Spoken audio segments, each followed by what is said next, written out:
পৃথিৱী ক্ৰিয়েটিভিটিলৈ সকলোকে স্বাগতম জনাইছোঁ। কি কৰি আছে আপোনালোকে? সকলোৰে ভালেই চাগে। আহকচোন আজি এটা ভেন্দিৰ নতুন ৰেচিপি বনাওঁ। ভেন্দি সদায় ভাজি খাই থাকিলে আমনি লাগে, সেয়েহে আজি মই ভাবিলোঁ ভেন্দিৰ চৰচৰি বনাওঁ। মই ভেন্দি খাই খুব বেছি ভাল পাওঁ। আপোনালোকে ভাল পায়নে খাই? মোৰ ভিডিঅ'বোৰ চাই থাকিব কিন্তু, আৰু লাইক আৰু শ্বেয়াৰ কৰিব নাপাহৰিব।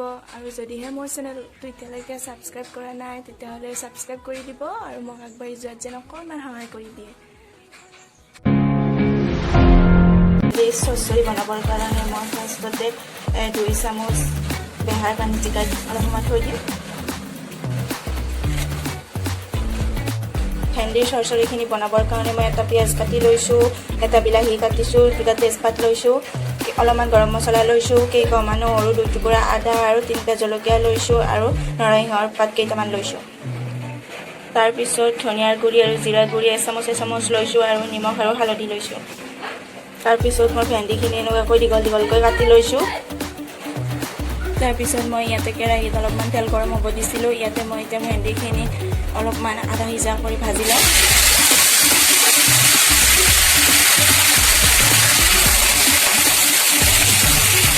ভেন্দিখিনি ইয়াতে গোটেই সিজিব দিব নালাগে, আধা সিজা কৰি ভাজি ল'লে হ'ল। ইয়াতে মই অকণমান হালধি আৰু অকণমান নিমখ দি এইখিনি বেছি সময় ঢাকনিখন লগাই ভেন্দিখিনি আধা সিজা কৰি ভাজি ল'ম।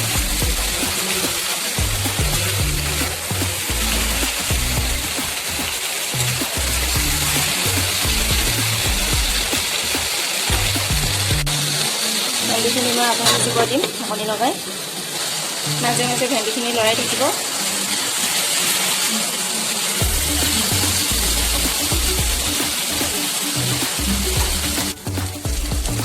মোৰ ভেন্দিখিনি আধা সিজি গৈছে।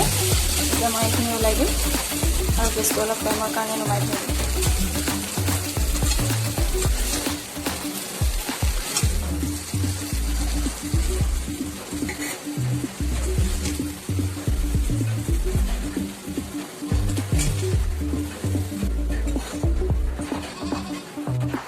এয়া মোৰ বেহাৰখিনি এতিয়া মিক্সি মাৰিব পৰা হৈ গ'ল। ইয়াতে মই এতিয়া বিলাহীখিনি দি দিম, আদা 2 টুকুৰাও দি দিম, নেউৰ কেইকমাও দি দিম আৰু জলকীয়া 3টাও দিম। জ্বালা বেছিকৈ খায় তেতিয়াহ'লে জলকীয়া বেছিকৈ দিব, আৰু যদি কমকৈ খায় কমাই দিব। সেইখিনি এতিয়া মই মিক্সিত মাৰি ল'ম। ইয়াতে মই ভেন্দি ভাজা কেৰাহীটোত আকৌ অকণমান তেল গৰম হ'ব দিছিলোঁ। ইয়াতে তেলখিনি গৰম হৈছে। ইয়াতে মই এতিয়া শুকান জ্বালা এটা দি দিছোঁ, গৰম মছলাখিনিও দি দিম, তেজপাত 2টাও দি দিম।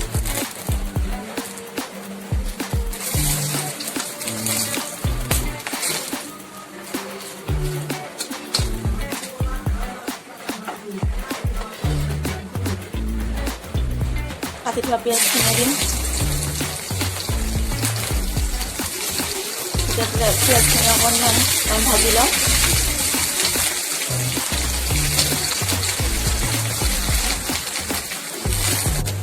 এইখিনি মই মাৰি লৈছোঁ। এতিয়া ইয়াতে এইখিনি দি দিম।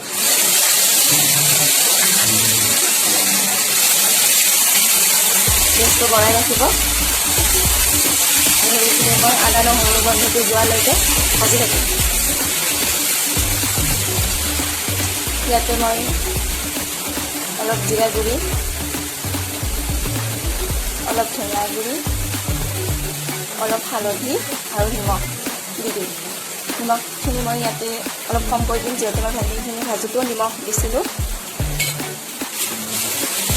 নিমখটো আপোনালোকৰ সোৱাদ অনুযায়ী দিব, আপোনালোকে যিমান খায়।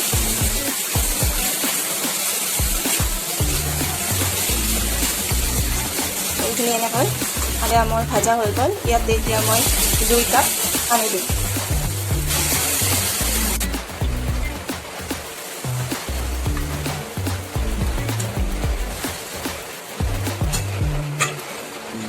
খিনি মোৰ উতাল আহিব ধৰিছে। এতিয়া মই ইয়াতে ভেন্দিখিনি দি দিম। ভেন্দিখিনি দি মই 5 মিনিটমান টাইম গেছটো অলপ কমাই ঢাকনিখন লগাই ভেন্দিখিনি ভালকৈ সিজিব দিম।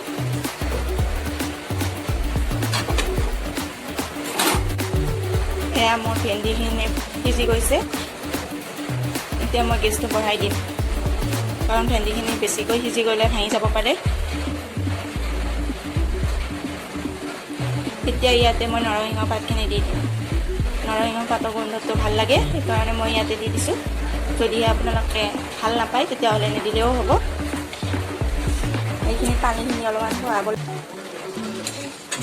এইখিনি ওলাই দিম।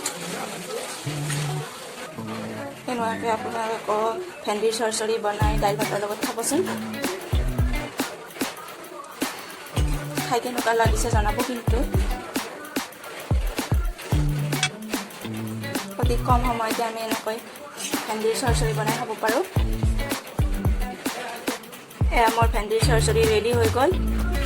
ভেন্দিৰ চৰচৰিখিনি বনাওঁতে আপোনালোকে এটা কথা মনত ৰাখিব, যাতে ভেন্দিখিনি ভাঙি নাযায়। ভাঙি গ'লে এইখিনি খাব ভাল নালাগে। আৰু ভিডিঅ'টো চাই জনাব কেনেকুৱা লাগিছে।